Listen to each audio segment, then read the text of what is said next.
গাজামুখী conscious flotilla ছিল দুঃসাহসিক অভিযাত্রা, এমন মন্তব্য করে আলোকচিত্রী ও মানবাধিকার কর্মী শহীদুল আলম বলেন, গণহত্যার শিকার গাজাবাসীর প্রতি বিশ্ববাসী সমর্থন আদায়ই তাদের অভিযানের মূল লক্ষ্য ছিল।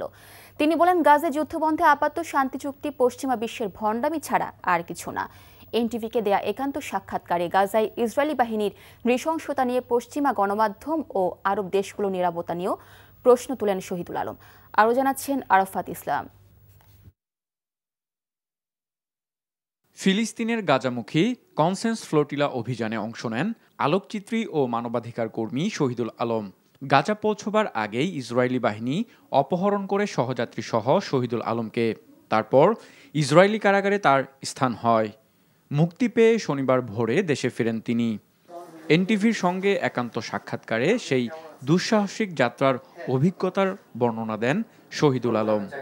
হেলিকপ্টার থেকে সৈনিকরা নামা শুরু করে। ফ্লোটিলা অভিযান কতটুকু সফল হলো এমন প্রশ্নের জবাবে শহীদুল আলম বলেন, তাদের লক্ষ্য ছিল বিশ্ববাসীর নজর কাড়তে, যাতে গাজাবাসীর প্রতি তাদের সমর্থন আরও বাড়ে। আমাদের প্রধান উদ্দেশ্য ছিল এই অবরোধটা ভাঙা। এই অভিযানের কারণে বিশাল একটা আন্দোলন সারা পৃথিবীতে দাঁড়িয়েছে, যেই প্রতিবাদগুলি সারা পৃথিবীতে ফেটে পড়েছে, এবং আমরা চলাকালীন যেই জিনিসগুলি হয়েছে সেগুলি আমি বলবো সার্থক। অভিযানকালে অন্তর্বর্তী সরকার সহ বাংলাদেশিদের সমর্থনের প্রশংসা করেন শহীদুল আলম। তাদের এই কার্যক্রম অব্যাহত রাখার কথাও জানান তিনি।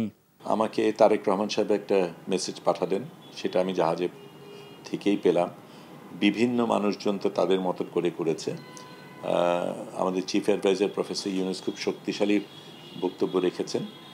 গাজায় যুদ্ধ বন্ধে শান্তি চুক্তিকে ভণ্ডামি বলে মনে করেন শহীদুল আলম। আমিও মনে করি এটা ভণ্ডামি, কারণ যেই মানুষগুলি অস্ত্র দিচ্ছে, যেই মানুষগুলি খাবার রোধ করছে, সেই মানুষগুলি বসে বসে শান্তি চুক্তি করছে, এটা ভাববার কোনো কারণ নেই। এটা আমার মতে হামাসকে নিরস্ত্র করার জন্য। আন্তর্জাতিক গণমাধ্যম সহ আরব দেশগুলোর নীরব ভূমিকার সমালোচনাও করেন তিনি। আপনারা এটা নিয়ে রিপোর্টিং করছেন, কিন্তু আন্তর্জাতিক গণমাধ্যম কিন্তু নীরব। আরব দেশগুলির ক্ষেত্রে আমি বলবো, তারা একেবারে তাদের নিজেদের গদি বাঁচানোর ছাড়া আর কোনো কিছু করছে না। তাদের নিজেদের স্বার্থ বাঁচানোর জন্য তারা আমেরিকা ইসরায়েলের সাথে চুক্তি করছে। স্থায়ীভাবে গাজায় যুদ্ধ বন্ধে বিশ্ববাসীকে এগিয়ে আসার আহ্বান জানান শহীদুল আলম।